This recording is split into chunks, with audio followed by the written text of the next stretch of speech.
The 242nd meeting between Kentucky and Tennessee. But for the first time, they'll face each other on the NCAA tournament stage. Literally a stage. We're in an end zone here at Lucas Oil Stadium. The home of the Colts is cut in half, and it is loud. Doug Shows, Brian Dorsey, Lamar Simpson are officials, and we're underway with Tennessee controlling the opening tip. And Kentucky mostly man-to-man. They may throw a zone out there a little bit. Tennessee, I'll tell you what, if they go zone at all, I'm going to go examine Rick Barnes. Barnes now in his 10th year with the Volunteers. Jemai Mashack on the attack, sends it back out. Chaz Lanier three, no good. Long rebound, tracked down by Lamont Butler. And one thing about Kentucky, too, they want a fast tempo. 26th in the nation, according to Ken Pom. Kentucky, number 27. They want to push the ball. Tennessee, 350. What a feed by Amari Williams, but Brea misses the lay-in.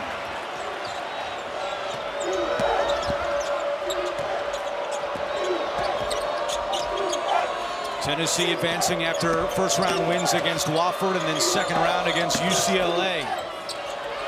Igor Milicic a three. That won't go, and the rebound to Kentucky. Well, so far, Jemai Mashack has been able to get in the lane twice and set up two really good three-point shots. Didn't knock down either one.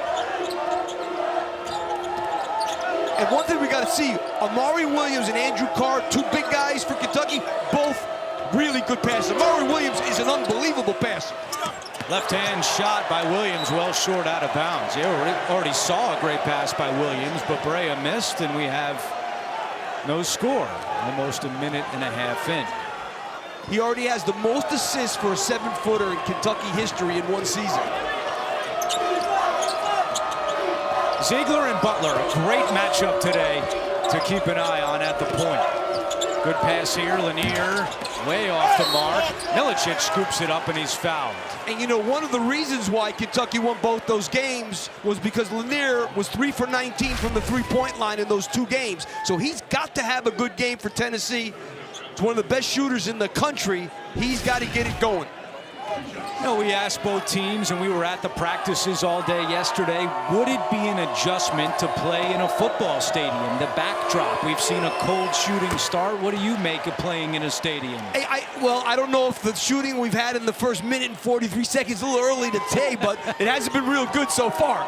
You can watch live men's games on your computer, phone, tablet, or streaming device with NCAA March Madness Live. Download now. Milicic makes a pair of free throws, and here comes the Tennessee pressure. They are one of the best steal teams in the SEC. They try to turn you over because that helps to get them out in transition. Half court, they're going to take their time.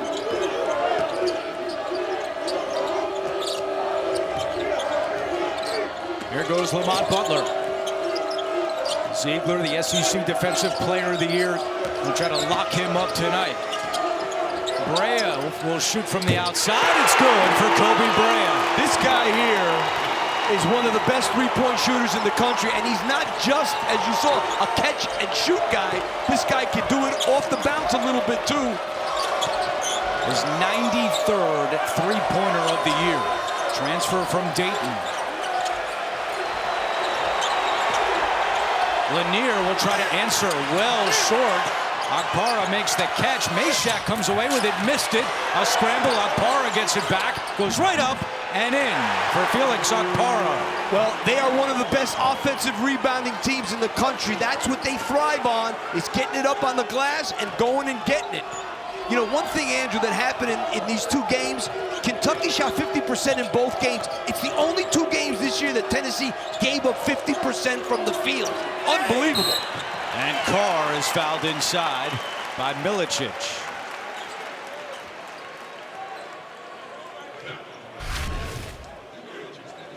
Amari Williams with the ball on top. Well, Milicic fell down. Carr probably could have made that if he stayed on the other side of the basket. So Andrew Carr will go to the free throw line. Started at Delaware, transferred to Wake Forest for the last 2 years, and now in his first season at Kentucky. Coverage of the NCAA Division I Women's Basketball Championship Sweet 16 continues tomorrow at 1 p.m. on ABC. For more information on game times and listings, go to ncaa.com. And the Tennessee women will be playing in the Sweet 16, a banner year for both basketball programs. You know, you have to think tonight, Andrew, that Tennessee, I know Rick Barnes told these guys, do you understand? Only 2 games all year do we give up 50%. They give 50% from field goal percentage and 50% from 3 in both those games. He's looking for their pride defensively to show up.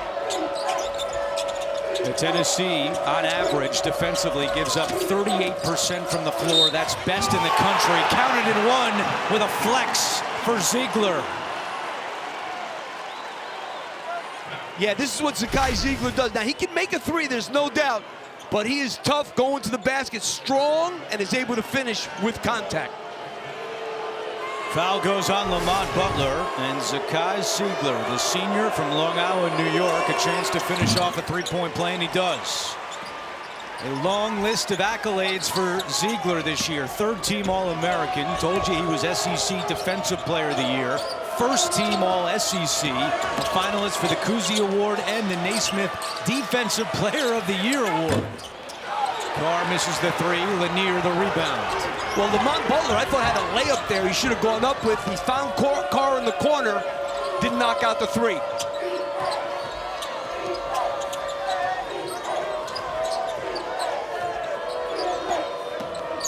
Zeigler on the attack again, sends it to the corner to Lanier.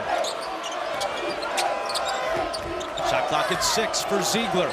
A step back 3 is blocked by Owe, and Meshack knocks it out of bounds. Really good defense on the switch by Owe. He didn't just switch, but he aggressively switched so that he could not get a shot off. This is a good job by Owe, using his size there to block that shot by Zeigler. Tennessee is 0 of 4 from deep to begin this game, and substitutions for Rick Barnes and for Mark Pope. Colin Chandler on the floor for Kentucky, and Cade Phillips checks in for Tennessee alongside Jordan Gainey. And Tennessee is a capable three-point shooting team. They make 8.5 a game and shoot it at 35%, so they can make them. Brandon Garrison is also checked in for the Wildcats. They will go 10 deep tonight. Owe locked up inside, and a travel is called. Brings us to our first timeout. A cold shooting start, but the intensity is high in Indy. These teams, as we told you, met twice during the regular season. Wildcats won them both thanks to their three-point shooting. They went 12 of 24 in both meetings, compared to the Vols, who shot just 22% from behind the arc. Yeah, I mean, what they did from the three-point line against a team that is, you know, number 3 in the nation in holding people from 3. Mark Pope has a very free-flowing offense. How about he brought in 9 guys this year? Top 9 scorers are all transfers on this team. Only 1 of 8 schools in the country to be able to say that. And he's put it all together, and these guys on the offensive end have been a machine all year. Only team in the last 20 years to make the Sweet 16 and have 0 points returning from the season prior. I know Rick Barnes for a long, long time. We coached in the Big East together. I'm telling you, he was salty to see them go 12 for 24 twice against them. Gainey, a good three-point shooter, and Brea's right out on him with the shot clock down to 7.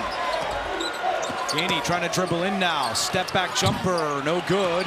And Chandler corrals the rebound. But you see how long Tennessee takes in the half court. They got to get out on Carr. For 3. And the rebound comes to Gainey. And they are very good, Kentucky, at shooting those transition threes, but it's going to be hard to get them against a team that is so methodical like Tennessee is. The teams are a combined 3 of 14 as Brea with the block. Well, you got to say right now, you're going to see Brea here with a good defensive play. Zeigler's being very aggressive, looking to drive, and they have been getting into the lane pretty regularly, Tennessee. Kentucky played good defense against Tennessee in those 2 games. They got to keep them out of the lane. Lanier comes out, Meshack returns, and Ansley Almanor enters for Kentucky, the transfer from FDU. Zeigler, corner three. Buries it.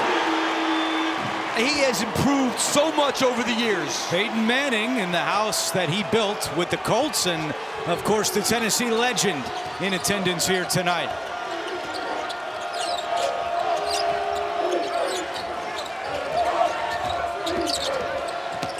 Butler spinning in the lane with the right hand, no, and Meshack the rebound. I'll tell you, Meshack is one tough defender. He's on the Naismith list, last 4 guys for Naismith Defensive Player of the Year. Milicic, baseline, out to Zeigler, extra pass, Gainey for 3. That one won't go, but an offensive rebound by Phillips. So far, Tennessee +6 on the glass against Kentucky. That pass deflected, Butler couldn't, or Garrison could not grab it. Shot clock does not reset at 5. Milicic travels. And the first Tennessee turnover of the night. Now, we were at Tennessee practice yesterday, and Igor Milicic got a mouthful from Rick Barnes for the entire 90 minutes. That was old school. I kind of enjoyed it, I gotta be honest with you. That was some old school ripping. See if Milicic responds. He played great in the first 2 games against Kentucky. 19-9 the first time out, 16-9 in the second meeting. And a foul as Breo is trying to cut to the basket. Yeah, Tennessee aggressively switching there. As a guy Zeigler, a little bit too much body on Kobe Brea.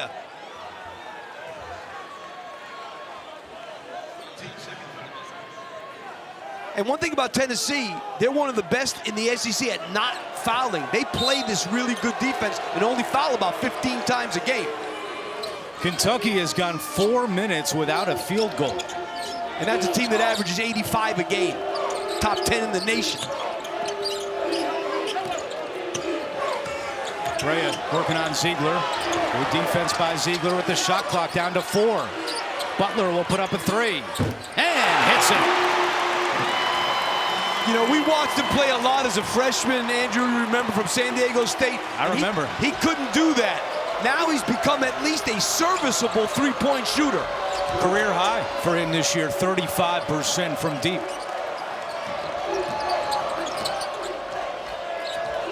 Gainey, his 3 is good. Averages 11 points per game off the bench. Now they switch the pick and roll too. Gainey doing a great job inside on Garrison in there. Good defense by Milicic. Brea, deep 3. And Milicic had the rebound and goes back to get it.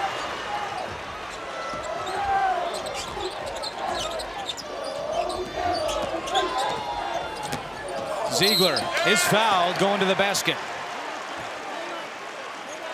Well, be prepared for history to be written in the 2025 Stanley Cup playoffs. NHL on TNT playoff coverage begins April 19th on TNT, TBS, and Max. Foul was on Brandon Garrison. That's his first foul, sending Zeigler to the line. Zeigler very aggressive, trying to go to the basket. I mean, at his size, he has shot 168 free throws before that one this season.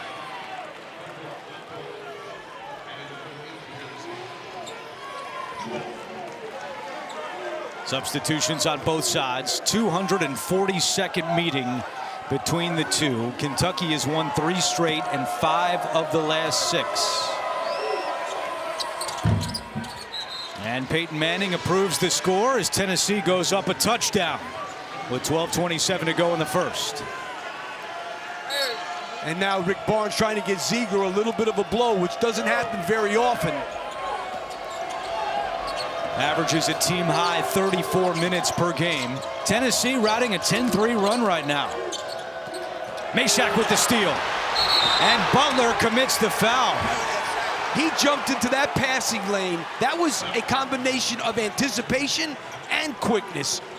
What an athlete Meshack is. He's going to jump in there quick with that left hand on the outside, which is perfect defensive position to deny Butler the ball, and gets fouled. And not a great foul by Butler. That's his second with 12:13 to go. So Lamont Butler you'd think would come out of the game, but Mark Pope is going to keep him in there. Very surprising. He really does need to come out, because if he catches his third, he's going to be out for a long time. I would take him out for 2 minutes, 3 minutes, let him settle down, know that he has 2 fouls, and then maybe bring him back in. I would take him out right now, though.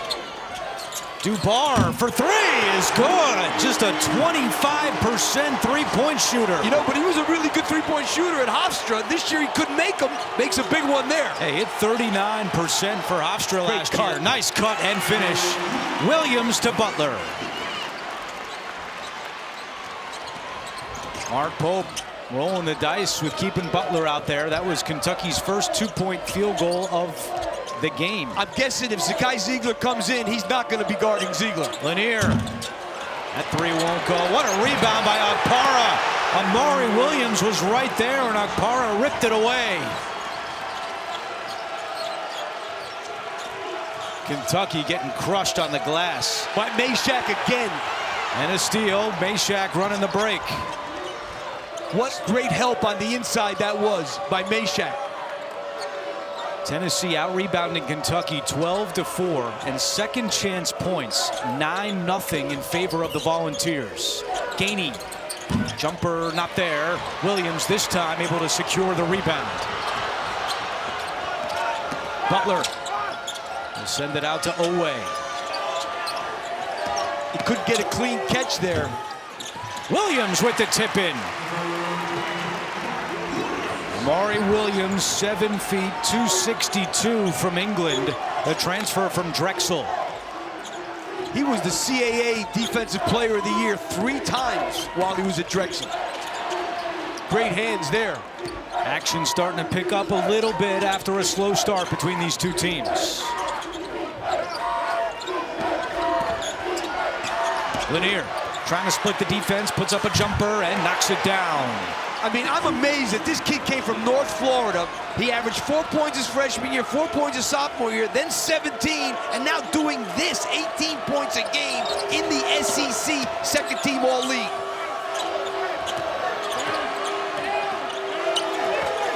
Williams trying to muscle his way down low. He does. Amari Williams with 2 more. Yeah, I mean, that was a little bit too easy. Okpara let him get a little too close to the basket there. I mean, he's 7 feet tall.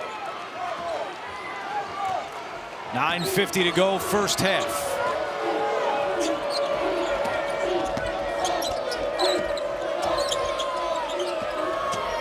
Owe got a hand in there for the steal. Lanier trying to get back. Owe, and it spins out, but he will shoot 2. Well, Tennessee, they've got it rolling on the offensive end right now, making a lot happen. Jordan Gainey there from 3. Volunteers up 8. A moment ago, Evan Washburn with Rick Barnes. Coach, Kentucky started to warm up there a little bit. What do you need to continue to do defensively to hold them in check? Well, right there, take care of the basketball. Those are the plays you can't give. Just took the ball away from us. Got to be tougher with the ball there. For the most part, you know, I think we've stuck to what we wanted to do on the defensive end down here. But, again, we just got to do a better job down there. Coach, thanks. Thank you. Well, they have 2 turnovers in 11 minutes. You know what that tells you? Don't ever interview a coach after a turnover, because that's what he's going to focus in on. It doesn't matter about what else is going. He can have 1 turnover in the second half. If you get him after that turnover, he's going to talk about that turnover. Did you do live in-game interviews? No, I didn't. It was, you know, that would have been. That was a prehistoric time. That would have been a special sight. I would have loved that. Evan, what would your question be for Coach Lapp after a turnover? Why do they keep turning it over, Coach? And then I'd look at him like, what is he talking about? Evan's the best. Well, to Rick Barnes' point, Kentucky started 1 of 6. Since then, they're 4 for their last 6. Starting to pick it up a little bit on the offensive end. And now Mark Pope has taken Lamont Butler off the floor with the 2 fouls. Yeah, I mean, with Zeigler in the game, they could have put somebody else on him, but you just didn't want him in the game with this kid. The way he gets in the lane, he makes too many things happen. Now Brea is guarding Zeigler.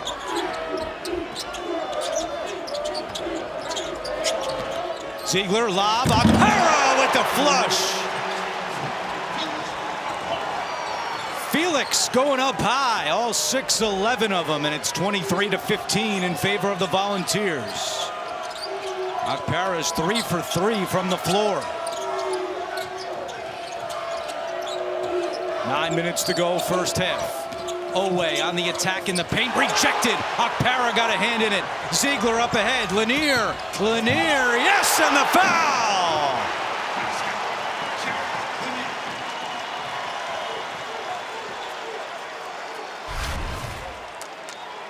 You take a look here, Zeigler comes off, and Amari Williams kind of in no man's land. He's running drop coverage, but he doesn't play Zeigler, and he doesn't drop, and they give up the alley-oop there. If he's gonna drop, he needs to drop back. And then you see the block by Akpara. He averages a team-high 1.7 blocks per game. And Mark Pope sees his team fall behind by 11 after the foul committed by Trent Noah. And Rick Barnes talked a lot yesterday about how to attack that drop coverage that Amari Williams does, and that was a picture-perfect one. And a sloppy turnover there. Owe and Williams not on the same page. The one thing, Kentucky has a lot. They've got good depth, but they do not have a backup point guard.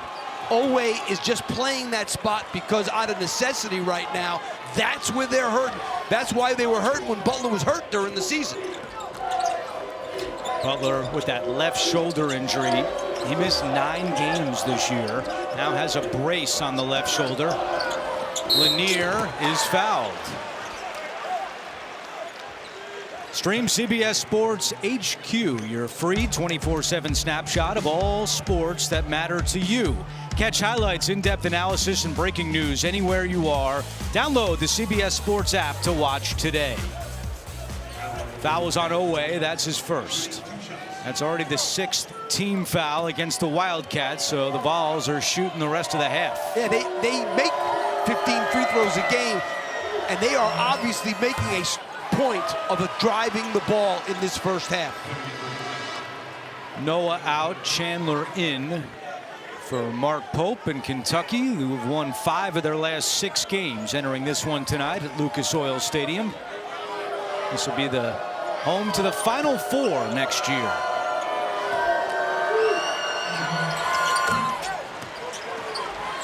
Largest lead for Tennessee. Up a dozen on Kentucky as they play for a spot in the Elite 8 against either Houston or Purdue. That's the nightcap here in Indy. Kentucky's got to get the ball moving from side to side a little bit. That's a good move by Williams. And he throws it down. I know Rick Barnes, he's got a sub getting up ready. I kind of thought that was coming.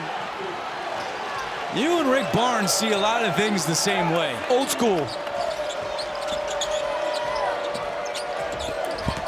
And Chandler commits the foul, and that's number 7. It'll send Zeigler to the free throw line when we come back. A good start here in Indianapolis for Tennessee. They lead Kentucky by 10 in the Sweet 16. And a short time ago, Evan caught up with Mark Pope. Coach, what needs to happen first to cut into this 10-point lead? Well, we got to shore up the defensive glass a little bit, and then we got to fight through to get some movement. Their pressure's done a nice job getting us a little stagnant. Our guys will open this game up. We'll get a little more movement. Appreciate you. Thanks.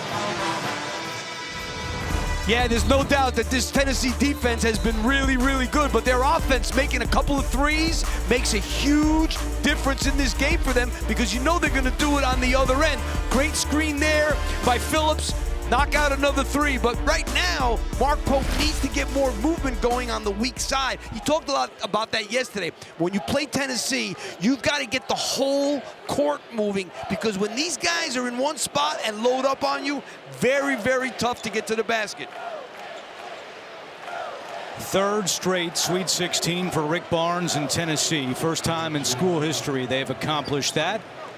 And with Kentucky committing its 7th foul, it's a 1-and-1 for Zeigler. 81% on the year.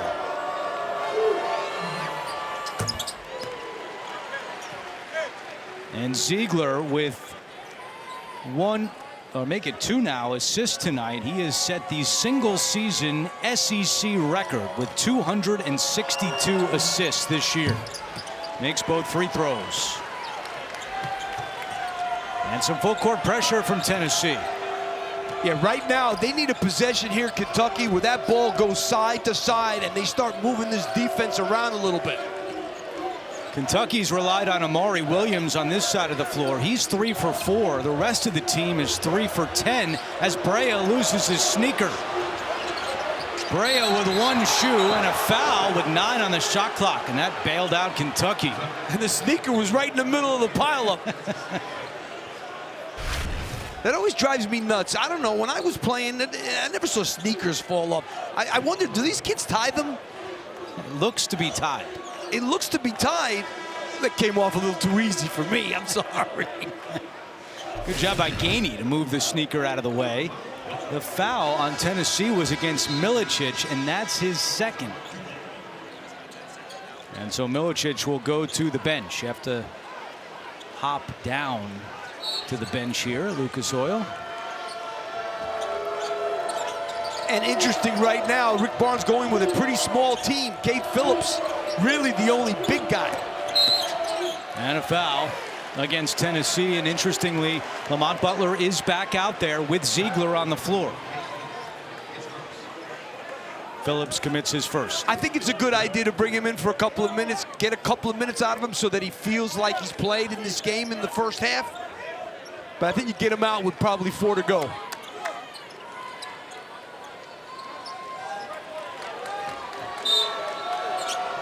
It's Oweh to inbound for Kentucky, trying to get it to Carr, and he does. They need to get it to Williams. He's got it here, trying to get to the basket. He is fouled. So Amari Williams will go to the free throw line. Yeah, I mean, that was a mismatch with Dubar, who's 6'6", guarding Amari Williams at 7 feet. Like I said, Rick Barnes deciding to go small here. So Amari Williams from Nottingham, England, 4 years at Drexel. Actually came to the United States during the COVID pandemic. It was very hard on him to make that adjustment. Now in his first year at Kentucky. And Evan, he's got a very special breakfast on game days. He does. I've got a bowl of it here, guys. It's a special British grain cereal that is now famous because he hadn't had it in the States up until the morning prior to the Illinois game. The staff was a bit concerned with the amount of nutrients, if you will, that he was getting before games. So they asked him, what do you eat back home? And he said this specific cereal. So they went to an international grocery store, got him that, and now it's all the rage in Big Blue Nation. And guys, I'm going to try it right now and see how it goes. You sound hesitant, Evan. Gainey misses inside. Washburn takes a bite, but the follow is there. Evan, what's the verdict? Pretty good, guys. Pretty good. I feel like I'm stronger for the second half. So it works for Williams, and it might work for Washburn as well. Amari has 7 of the last 9 Kentucky points. Boy, there is really no flow to Kentucky in the half court so far. Butler for 3. Off the side of the rim, out of bounds. Last touch by Tennessee. Let's go to the replay lab. Get your telestrator out. Look at Evan. That's a big spoon he's got. Yeah. Oh, Yeah, I like that. like that right there. Good job. A little milk. Yeah, it really soaks up the milk. That was a full bowl about a minute ago of milk. I was wondering why you didn't eat much for dinner. You were saving it up for the grain cereal. 6.5 to go in the first. I'll tell you, Tennessee, they're all over these guys in the half court. Oh, Williams again hanging and finishing. That was a miscommunication there. I'm guessing they were supposed to switch. They both stayed, and Williams went. So Williams has made the last 4 for Kentucky. The rest of the team 3 for 11. And a rebound here to Butler. And this is what they want. They got to go. And Carr is rejected. Dubar and Carr tangled up behind the play after the block, and now here they come. What a rejection by Darlinstone Dubar. Gainey to Dubar. Zeigler will reset. Calling for a screen. Shot clock at 5. Zeigler to Phillips. Counted in the foul! Yeah, they're not guarding that pick and roll well at all. First of all, it was a tremendous block in transition by Dubar, hustling back on Carr. And then on the other end, they're just not doing a great job with these screens. 2 guys stay on the ball. Amari Williams doesn't come over quick enough to help on that. And 1 and a foul. Zeigler with 3 assists here in the first half. And now Phillips trying to finish off a 3-point play. I think what we have a case here is Tennessee's defense has been much better than Kentucky's offense so far in this game. And so has the Tennessee bench. 10-0 for the Volunteers in that department. This is a Kentucky team that goes 10 deep. And Opara back in the game. Brea for 3. Not there, and tipped right to Meshack. I'm not saying he can't make that, but that's a tough 3. Kentucky is 2 of 7 from deep in the first. And they make 9.5 a game. As we talked about in the open, huge part of their arsenal and huge reason why they beat this Tennessee team twice.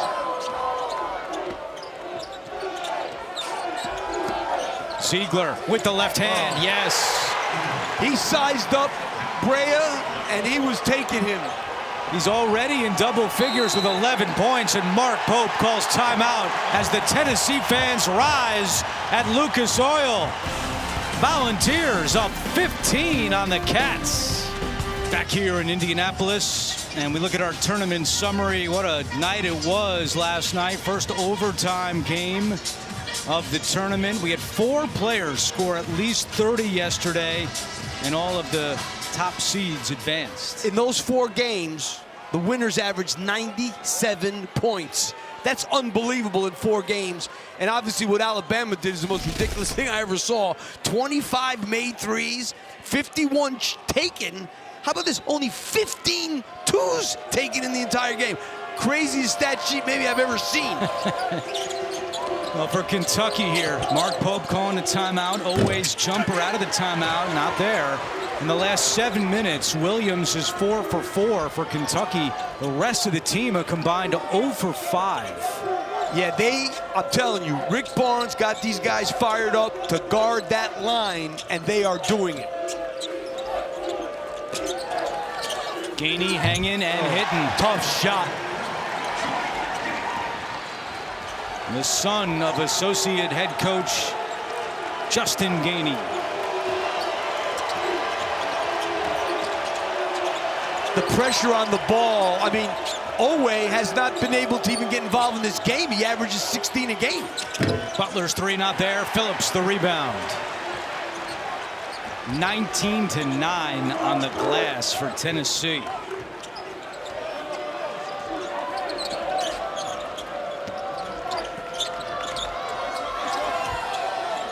Three and a half to go in the first. Amari Williams at the scorer's table for Kentucky.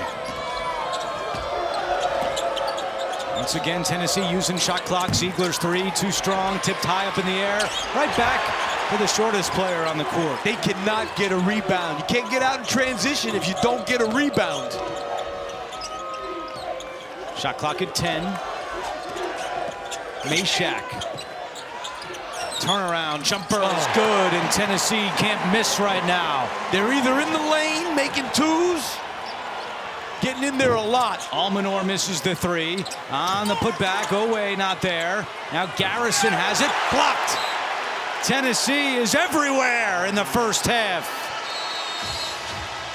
An 8-0 run for the Volunteers in the Sweet 16.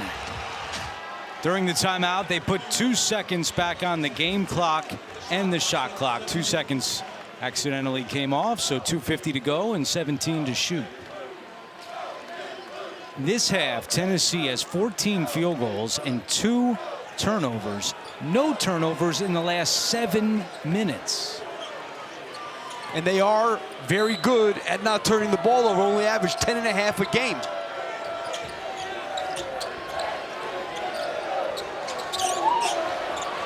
That one's taken away, and a Kentucky turnover, their 5th. And surprising that Butler fell asleep that time. I mean, he's a kid that's been so good, played in the national championship game when he was at San Diego State.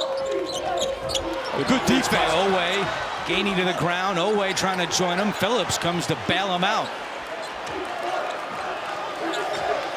Once again, shot clock winding down for Zeigler. So much poise under pressure. Zeigler had it knocked away by Garrison right to Owe. Yeah, Garrison did a good job staying with Zeigler there. Owe and runs into Gainey after the foul is called. Coming up, AT&T at the half. Well, first half analysis and an update on Ole Miss against Michigan State. Plus the latest tournament news all coming up on AT&T at the half. And that's part of the problem for Kentucky is their two leading scorers, Brea and Owe, have combined for 5 points in this first half. Owe 0 for 4 and Brea 1 for 4. And there is Otega Owe's brother, Adafe, who plays linebacker for the Baltimore Ravens. His family making the trip here to Indianapolis. Let me tell you something. Otega's got that football build himself. Adafe, very good player for John Harbaugh and the Baltimore Ravens.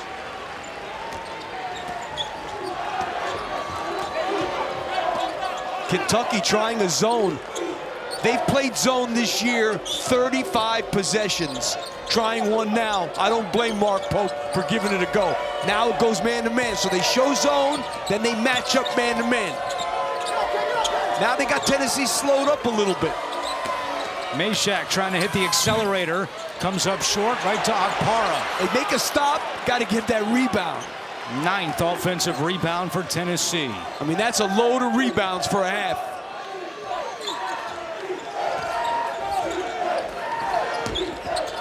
Wide open. Gainey, air ball.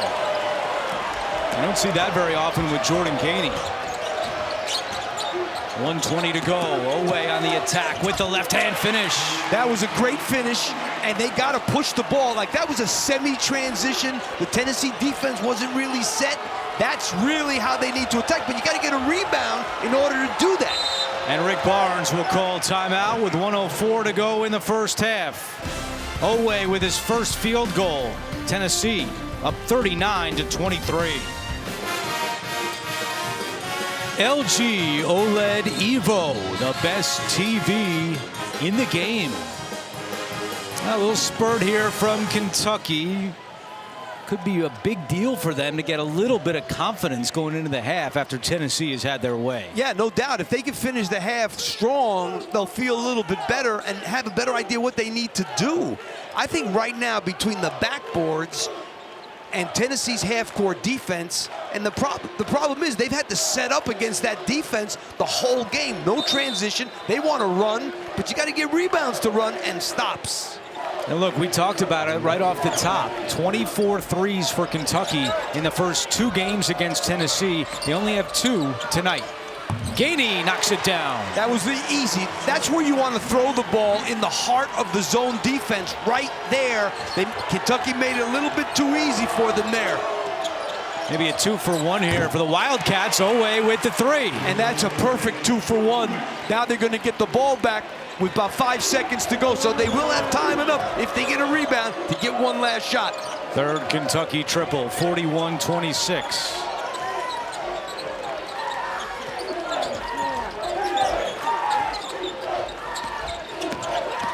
Zeigler off glass for 2. You know, he's so shifty with the ball, stop and go, coming off those pick and rolls. He's one of the best in the country. Final 5 seconds of the first half. Chandler for 3 at the horn. It's good. And maybe that'll give Kentucky a little bit of a boost going into the locker room. Boy, give Chandler credit because the shot clock's winding down.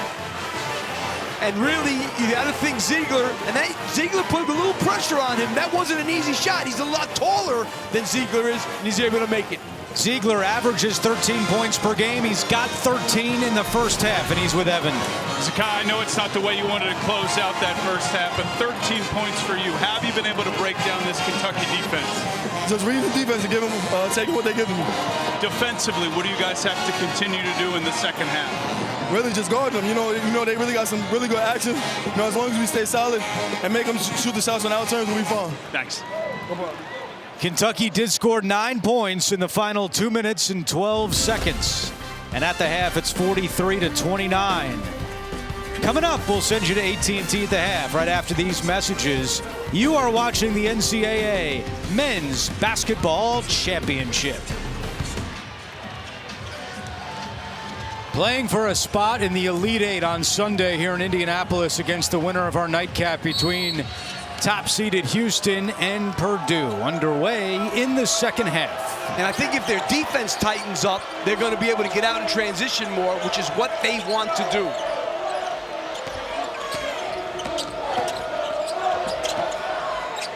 Amari Williams draws the double, able to get rid of it. Zeigler taps it right to Brea with the shot clock at 10.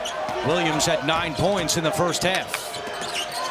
Brea in the corner, shot clock winding down. Brea, baseline pass, they got to put one up. Williams way short, and what a message early by the Tennessee defense. And Milicic that time did a tremendous job on Brea in the corner. He didn't go for his shot fake, and they worked on that in practice yesterday, Rick Barnes, about staying down on shot fakes. Evan, what did Coach Pope have to say at the half? Well, that wasn't the start he was looking for. The 9 offensive rebounds was the headline, and Lap's all over it. He said, we're going to throw a bunch of different defenses at them here in the second half to try and keep them out of the paint and off the offensive glass. And that includes a better job defending the ball screens. Yeah, and let's face it, the one thing that the metrics say is, that's a tough shot, good defense there. The metric says they don't defend pick and rolls or dribble handoffs well, and that's what Tennessee does, especially that pick and roll. Amari Williams is fouled on the break. And that's the second on Zakai Zeigler. Milicic played less than 8 minutes in the first half. He had 2 fouls. He starts the second half on the floor. Well, you know, Dubar did a good job, as did Cade Phillips, so they could get away with it.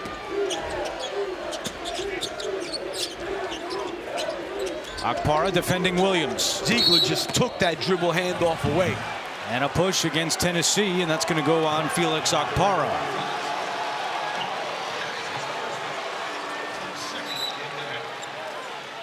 Rick Barnes' team started the year 14-0. They were number 1 for 5 weeks. They were the final undefeated team in the country. And entered tonight with 29 wins, trying to get back to the Elite Eight for the second straight year. Brea with an air ball 3. And that was a good play, but it was good defense by Okpara that time. That one is turned over by Tennessee. Amari Williams brings the ball up the floor. He has drawn 4 fouls tonight, trying to find a cutting Butler with Milicic on Butler. Butler goes right back into the paint, shot fake, and 2. Yeah, he saw Milicic was on him, figured he couldn't stay with him, and he couldn't.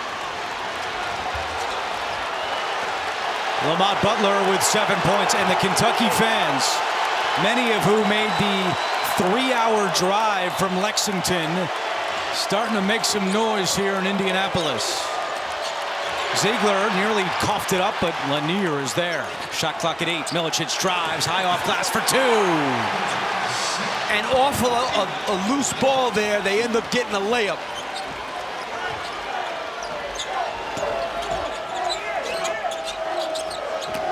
Carr, quiet so far. That one rattles in. And that's his first field goal of the night. One of the things Mark Pope told us is that we got to find some tempo. Didn't really see a lot of tempo from Kentucky in the first half. They're playing a little more tempo here in the second. Yeah, they have to. They don't want to play against this half-court defense the whole game.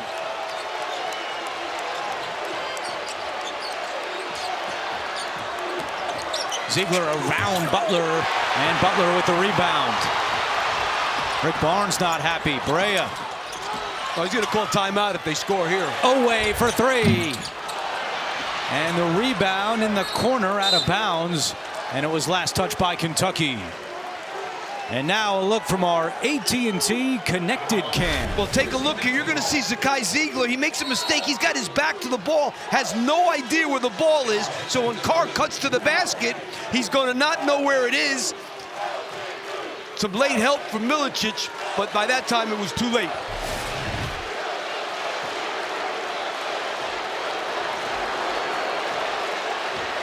Lap just looking around. This crowd is awesome. Awesome. And these Kentucky people want to really start. Feels like a Final Four at a football stadium with a huge crowd. Great help by Williams that time.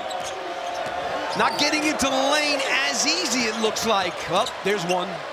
Shot clock down to 3. Gainey, step back, jumper, good! Big shot for Gainey. He's got 9 points off the bench. 11% of Tennessee's possessions go to under 4 seconds, and they're one of the best in the country at scoring on those, just like that. And a whistle and a foul is called. And that's going to go against Kentucky. That is his second foul. Amari Williams commits his second. Teams first in the half. A lot of boxing out there. And Kobe Brea, who had 23 points last time out against Illinois, is being held to 1 of 6 tonight for just 3 points. My man who grew up 20 blocks from me. Washingtonites. I told him yesterday, that's kind of Inwood, but I'll let you say Washingtonites. Sorry. You're the neighborhood police now. Yeah. I get involved in everything. Yeah. Well, he needs to get involved in the offense. They need him. No doubt. One of the best shooters in the country, but he can't get a look. Milicic right through the lane. Too easy for Tennessee. I mean, the paint. I'm surprised that Mark Pope hasn't given that zone a shot yet. Might be time. They only played 35 possessions all year, but Carr the jam.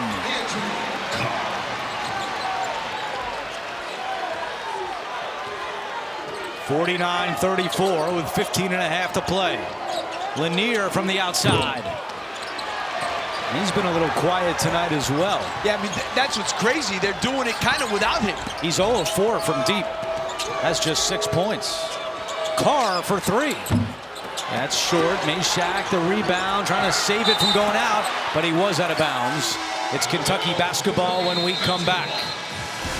Tempo is picked up. Tennessee still in front here in Indianapolis. And how about Kentucky has 6 points this half, all in the paint. So the job that's being done at the three-point line, I think that's the thing that Rick Barnes really emphasized. Yeah, you nailed it. 12 points in the paint in the first half for Kentucky. Already 6 here in the second. A more concerted effort to go inside with 5 on the shot clock for Oweh. Oweh from the free throw line comes up short. What great defense. He wanted to go further, but the help came and he couldn't.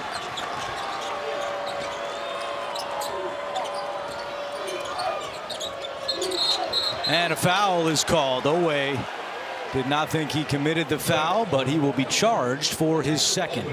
That is his second foul. Team second foul in the half.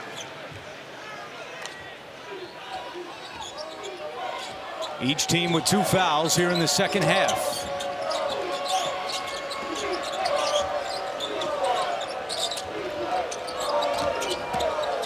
Gainey has looked good tonight.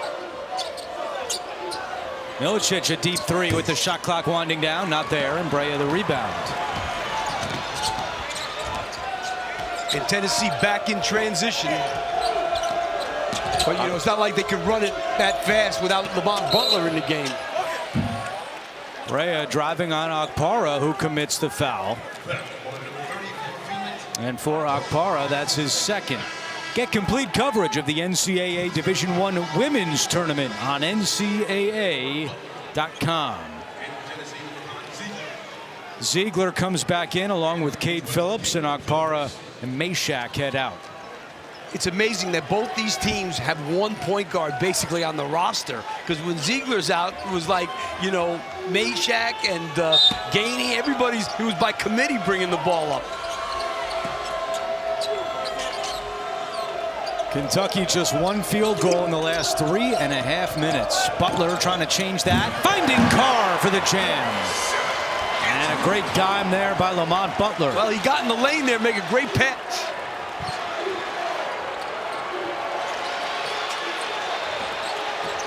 Lanier from the free throw line. It's good. Chaz Lanier.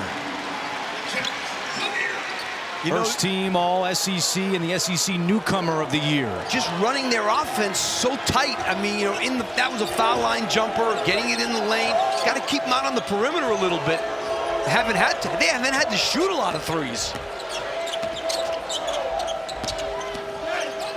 Brea, and a foul. Phillips called for that one. Well, let's go back to that play. Lamont Butler with some really good dribble penetration. And you can see this developing now, that he's going to have a guy right there in Carr. Milicic comes over to help.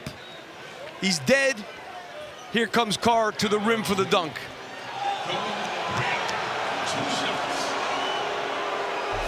That was the 6th assist for Zeigler as Brea goes to the line for 2. He's only missed 3 free throws all year. Cheer on your favorite NCAA team with officially licensed fan gear. For the best selection of team apparel and accessories, head to shopncaasports.com. Kobe Brea has had one of the most efficient years in college basketball this year. I mean, besides averaging 12 and shooting 44% from 3, he has 16 turnovers on the entire season.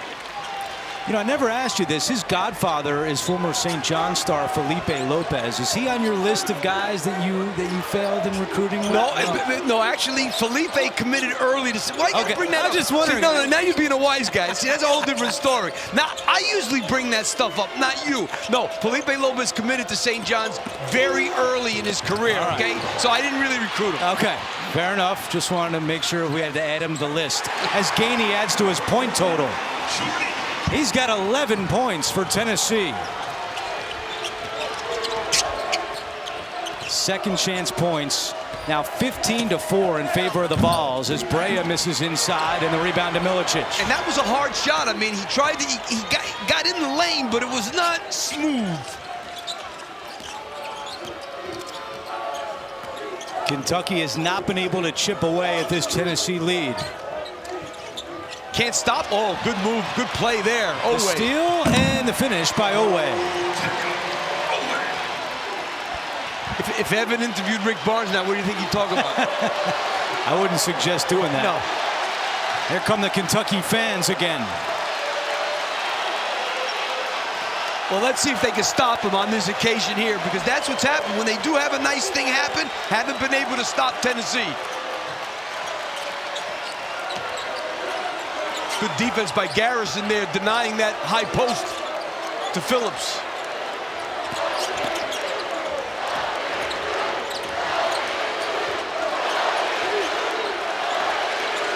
Shot clock at 5. Gainey trying to dance through traffic. Over to Zeigler, puts up a deep 3.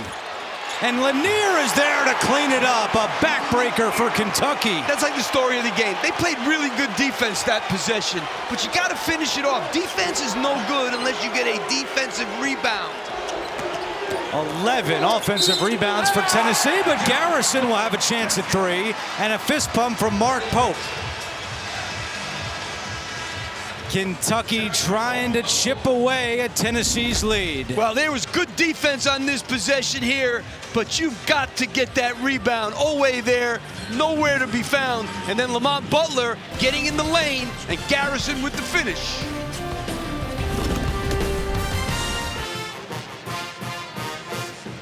All right, Ernie, so good to hear from you. The winner of that one will see either Auburn or Michigan in Sunday's Elite 8 on CBS.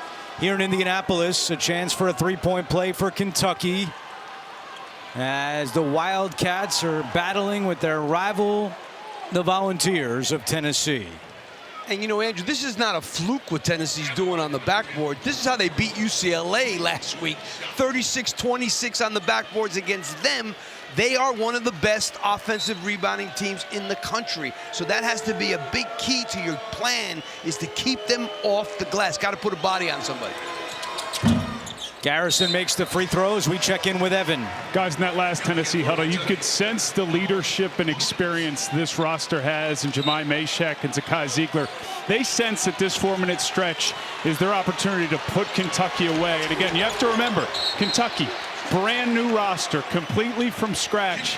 Zeigler, Mashak, they were here in the Sweet 16 Elite 8 a year ago. They've had that in the back of their mind for the last 12 months. Yeah, I mean, there's no doubt that experience helps. Now, Kentucky's an experienced team, but don't have a lot of continuity in minutes. Tennessee has some continuity in their minutes from last year.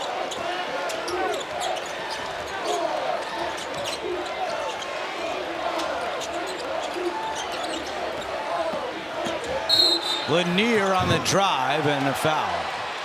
They do not count the bucket. Foul's on Oweh.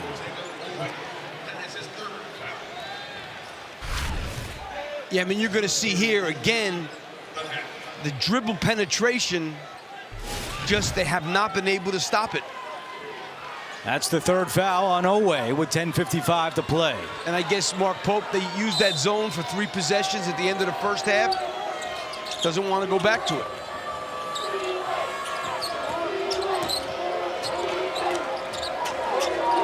A look at the foul trouble for both teams.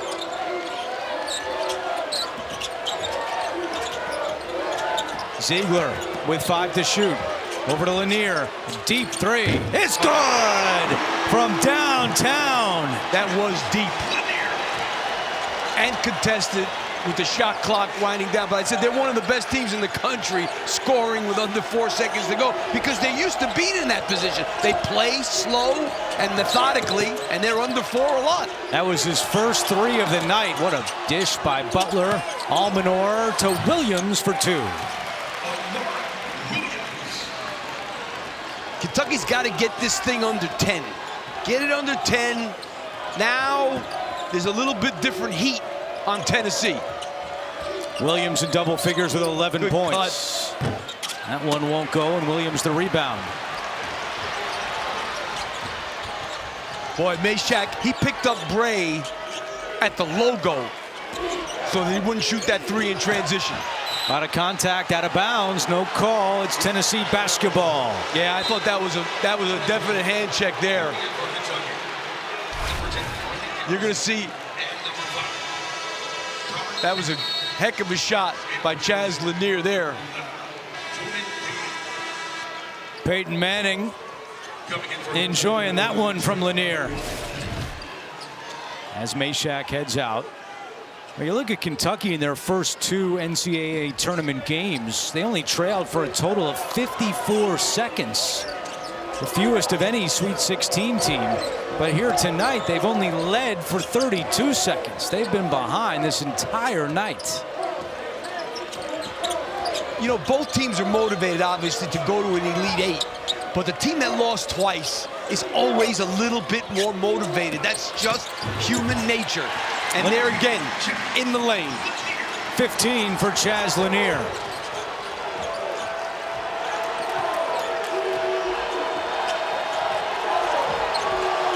$15-point game. Butler cuts it down to 12.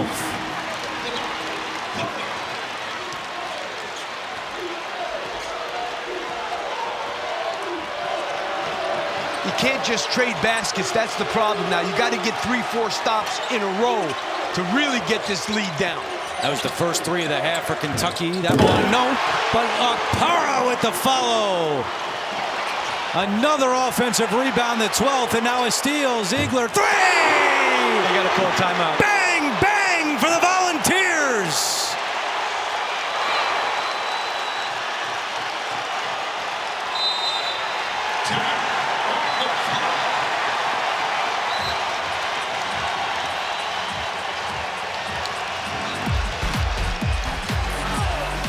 We are back with a look at our game summary. You see the offensive rebounds for Tennessee. And how about that last sequence? Butler cutting it down to 12, and then Tennessee with 5 points in 5 seconds. Yeah, again, an offensive rebound there because they got into the lane. And then what they do best, or what they do very well, cause a turnover there. And Zeigler's feeling it, just pulls it from 3. You know, the bottom line is, Andrew, is Tennessee's got 65 points with 8.5 minutes to go, and they average 75 per a game. So Kentucky's defense has not been up to it in this game, and that's hurt them on the offensive end also. It was a Kentucky timeout. They have 2 remaining with 8:20 to go. Oway Great defense. trying to spin on Gainey. Oway too strong. Gainey the rebound. You know how good that was defensively? I mean, that was Gainey big-time defense there.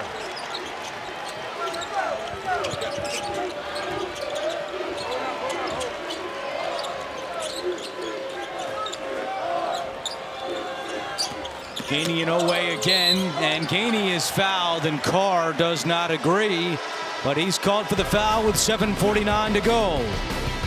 A head scratcher for Mark Pope tonight. Kentucky down big.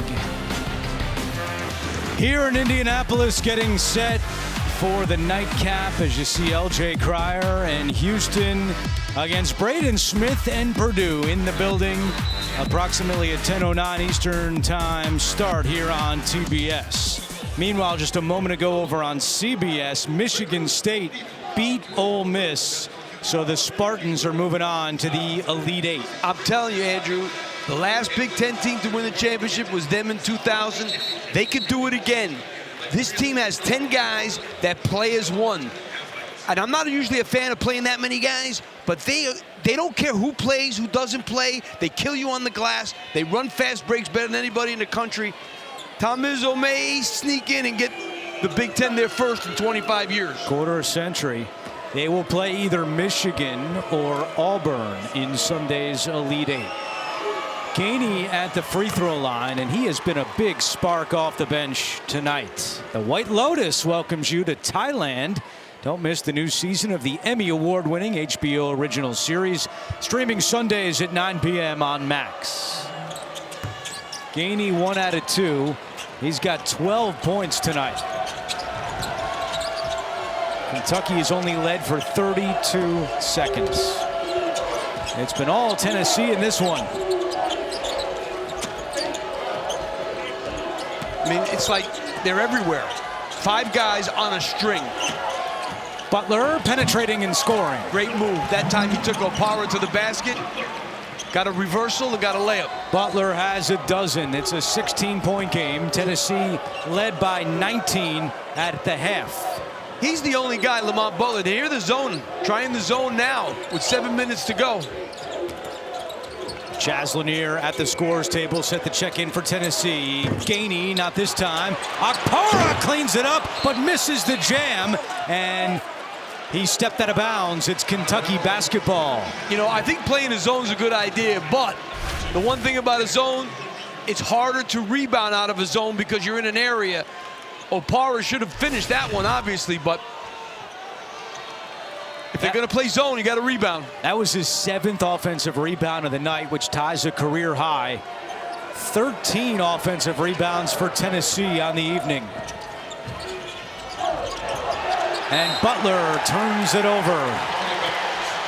9th Kentucky turnover to just 5 for the Volunteers. Yeah, and that was unforced. It wasn't like Zeigler was all over him that time.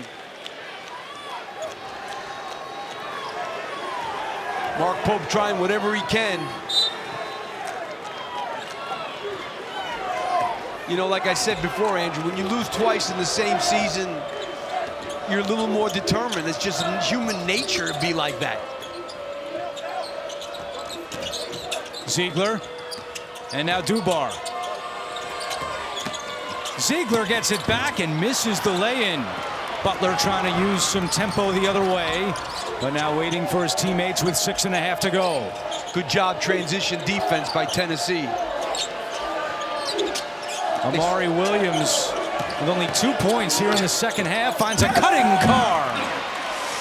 That was a really good pass. Amari Williams had a smaller guy on him, but saw Carr completely open.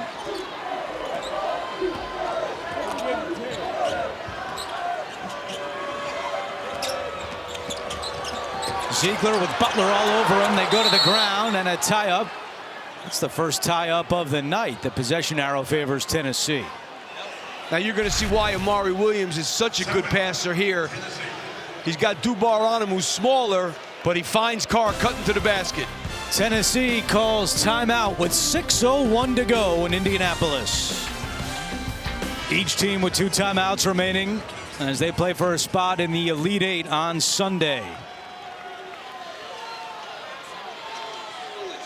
Our producer, Jonathan Siegel, director, Andy Goldberg, with Evan Washburn, Steve Lapis, our entire crew. I'm Andrew Catalan.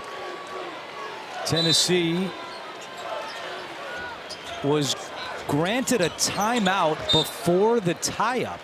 So when Butler and Zeigler were on the floor, we thought it was a tie-up, but they gave Rick Barnes the timeout. I thought it was a tie-up, and they had the possession arrow, but now they save a timeout. I mean, they burnt the timeout, but keep the possession arrow. Keep the arrow. It's still in Tennessee's favor. Inside 6 to play. Gainey with the shot clock at 3. Gainey is fouled on the shot with the shot clock winding down. Let's go back to the battle between Butler and Zeigler right here. Zeigler on the ground. I guess he said it.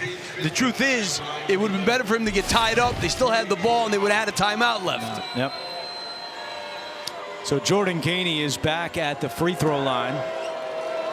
Now, a lot of times the kids don't know what the arrow is doing, but at the end of the game, it's important for a coach to tell guys that, because you could save a timeout in that situation if you have the arrow. Probably not a big deal right now. Gainey has been an X factor for Tennessee this year. When he scores at least 9 points in a game, the Volunteers are 21-2. And tonight, Gainey has 14. The Tennessee bench outscoring Kentucky 21-6 tonight. Butler for 3. It's good. Usually Tennessee likes to kill those handoffs. That time they weren't able to. Butler got behind, got an open 3, and made it. His third 3 of the night. Still a 13-point game. The last time it was a single-digit deficit for Kentucky. There was 9 minutes to go in the first half. Great curl by Gainey. Ziegler fakes the 3. And we'll pull it back out with Gainey now trying to explode in, and he does! I mean, that's just too easy. And Mark Pope, I think, realizes that was too easy. And he's got Noah coming in the game. Carr, hook shot, not there. Okpara, another rebound, and Williams and Gainey tangled up underneath the basket. They're going to look at it. And they're going to take a look at this one. Everybody should walk away.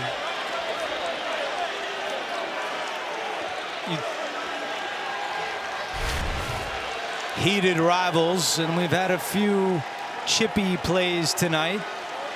I don't know. That's a tough one. Looks like they're both at fault there. Let's see. Meanwhile, Zakai Zeigler walking to the bench, and he's firing up the Tennessee fans. And the officials will go and take a look at this one with 4:43 to play. I wouldn't be surprised if they came away with a double dead ball technical. I don't know. It's hard to tell.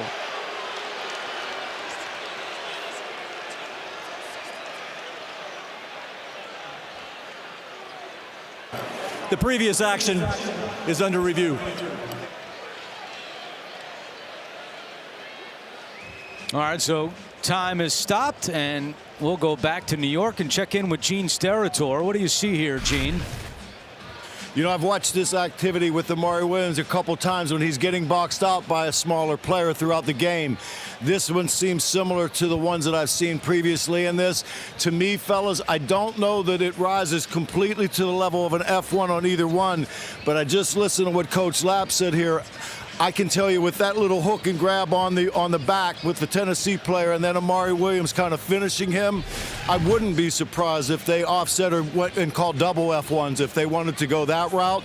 Both actions seem to be a little unnecessary and somewhat excessive from either one. I don't see one like being worse than the other, though. Yeah. So that's kind of what I take on when I'm looking at this one. Yeah, that's kind of what I saw there, that they kind of went at each other there, and I think that'd be the right thing to do, and it really wouldn't cost anything in the game. They'd be offsetting, but we'll see.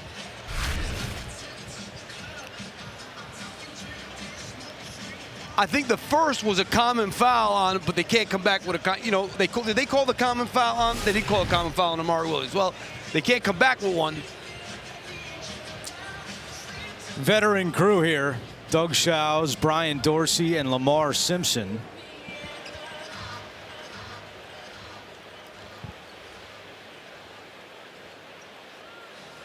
They're going to take a look again.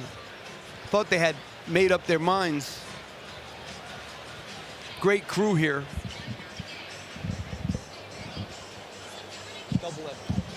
Double F1. Lamar Simpson walking over to our table here and telling us. So a flagrant one on each player for the well, not a skirmish, for the action. Yeah, I think that's the right call. After further review, we have a double flagrant 1 foul on 22 blue and white 11.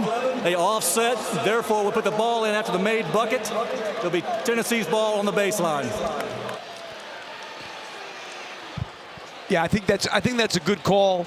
It was, and if the ball had gone, if the ball was dead, it would have been a double dead ball technical, but because the ball was still alive, it was a double F1.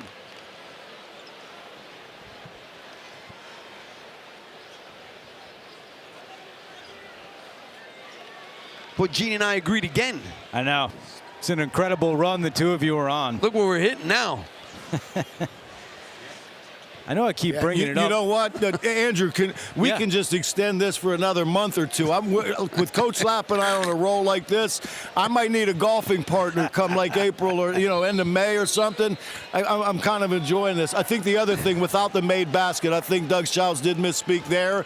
If Tennessee had clear possession of that basketball at that point, they would give the ball to Tennessee. If it were loose, whenever they made that distinction, they'd go to the AP arrow. I think he said good bucket, but I don't think that basket went in. Oh, yes. All right, Gene, thank you. And if you do play golf with Lapp, don't trust that handicap, all right? That foul on Amari Williams is his 4th with 4.5 to go, a 15-point Tennessee lead. I don't know if I would expect Gene to trust the coach anyway. Probably not.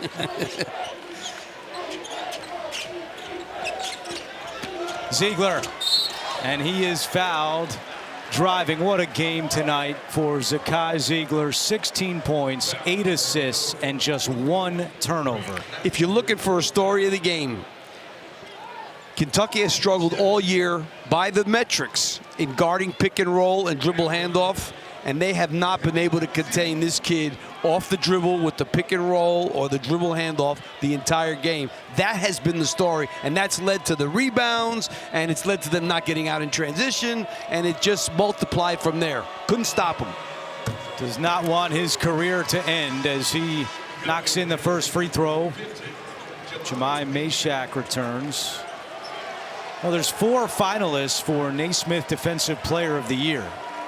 Ryan Kalkbrenner of Creighton, Joseph Tugler of Houston, who we'll see coming up, and then these 2 guys on Tennessee, Zeigler and Meshack. I think that says something about what kind of defensive team this is, and they have showed it tonight.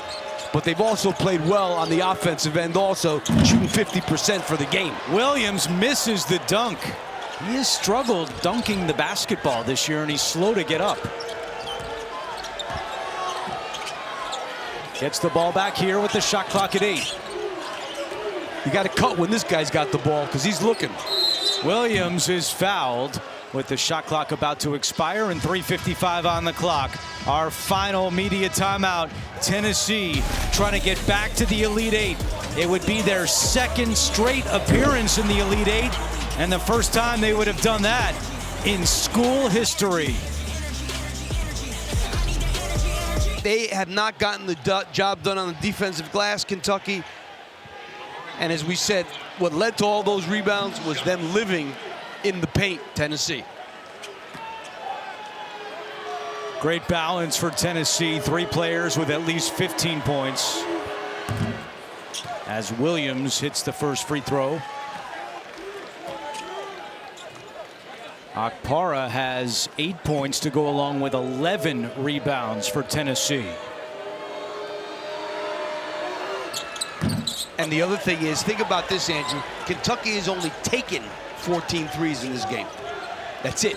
So give Tennessee credit that not only did they stop them from 3, they stopped them from taking 3s.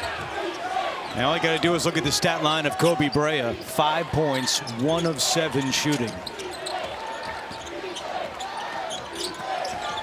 Lanier, pretty.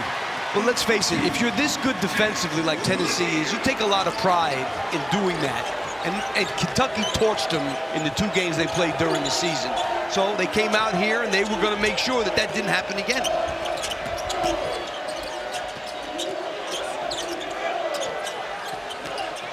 Williams down low, muscling his way around Okpara for two. Good strong move. Okpara got one in the mouth there. Yeah, Williams now has 14 points. Now there's a pressure for Kentucky. Tennessee breaks it with Lanier, bringing it across. Time winding down on this Kentucky season. And what a year it was for Mark Pope. In his first year back at his alma mater, taking over for John Calipari, leading Kentucky to the Sweet 16 for the first time in 6 years. And with nine new players, not a point back from last year. So he put this whole thing together starting last June. They had a really good year. Out of bounds, it's Tennessee ball. He's a terrific coach. Today was just one of those days, just wasn't happening. Williams comes out, and Brandon Garrison back in the game.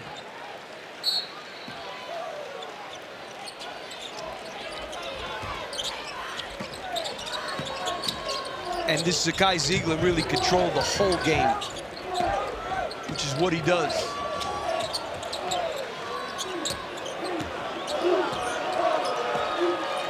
And Mark Pope not fouling. Chandler got a hand on that one, out of bounds with the shot clock at 10. Chandler is going to be a big part of the future at Kentucky. Just a freshman. Committed to Pope when he was at BYU and then did a 2-year mission. Did not play basketball for 2 years. Took him a while to get back in the swing of things here in his freshman year, but he's been playing his best basketball of late. And a foul is called on Garrison with 2:01 to go. Chandler was a top 30 player coming out of high school. I mean, they have really high hopes for him. Before the NCAA tournament, Chandler was averaging 2.4 points per game. This week in the NCAA tournament, he's averaged 7.5. Yeah, at 15 points in their 2 games. Jemai Meshack at the free throw line. With this Tennessee team, physical, tough. You're going to have to really work for everything you get against them, and you better keep them off the glass. Away with the finish. And Mark Pope will call timeout. With 1:51 to go, Kentucky has 1 timeout remaining here in Indianapolis.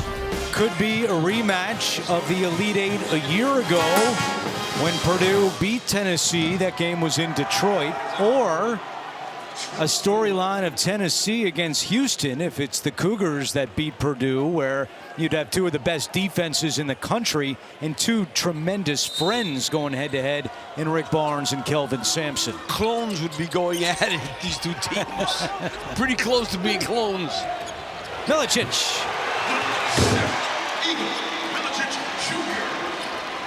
That's the 10th assist for Zeigler, so a double-double for Zakai. 18 points and 10 assists. You want to get in a stance? Watch Meshack in a stance. Owe connects, 76-62. 13 for Otega Owe tonight, and then he commits the foul, which is his 4th.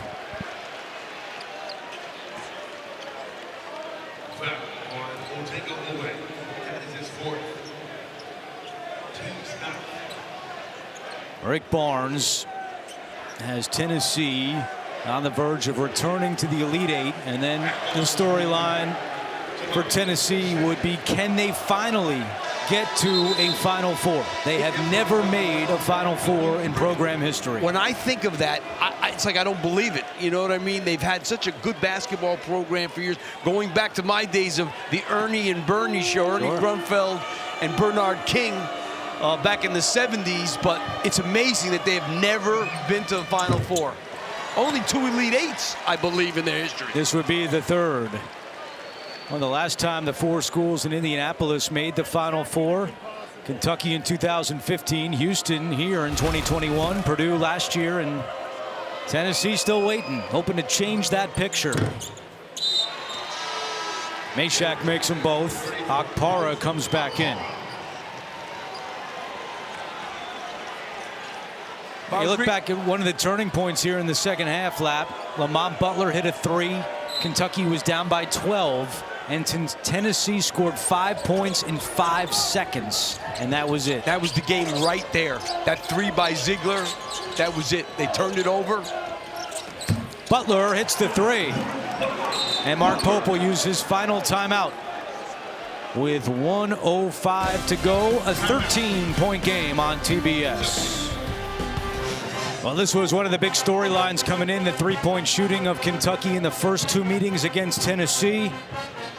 Not the story tonight. Just 6 threes for the Wildcats. They average 85 points a game. They've been held to 65 with 1:05 to play. And the truth is, they take 28 attempts a game. They've only been able to attempt half of that. So, I mean, give Tennessee credit. You know, the best way to stop a team that shoots threes, don't let them get threes. You don't want them to take 25 and miss because, I mean, you'd like that, but chances are they take 25, they're not going to miss as many.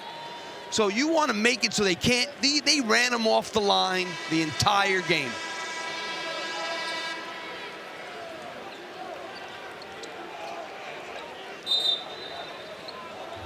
Well, the board is in the locker room as Tennessee is hoping to advance themselves to the Elite Eight. If I were Rick Barnes, I would get Zeigler out of the game because that's, you know, you don't want anything crazy to happen, especially to him. It's hard to take that guy off the court. He would fight it. There's a minute to go.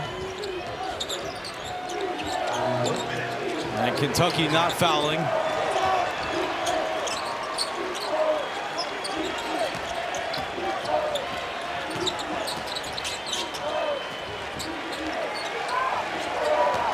Milicic. His pass is knocked away by Butler. Rick Barnes not happy with Milicic, as we told you. He was not happy with him in practice yesterday either. Coach, you're going to win the game. Relax. Brea. And Zeigler gets it back. Lanier joining him. And Milicic turns it over again. And Rick Barnes. Meshack intercepts it. And I think the smart move now is just hold the ball. That's all. Yeah, let's just do that. Tennessee fans rise. What a great first year for Mark Pope, but it ends in the Sweet 16. The Volunteers are back in the Elite Eight.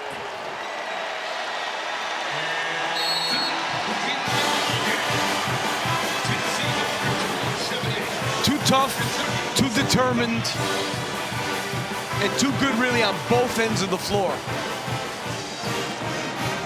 First time the Volunteers have made back-to-back appearances in the Elite Eight. They have 3 players with at least 15 points, led by Zeigler's 18, to go along with 10 assists. We update the bracket in the Midwest, and Tennessee advances to Sunday's Midwest Regional Final here in Indianapolis. They'll see either Houston or Purdue. That game coming up at 10:30 Eastern Time on TBS.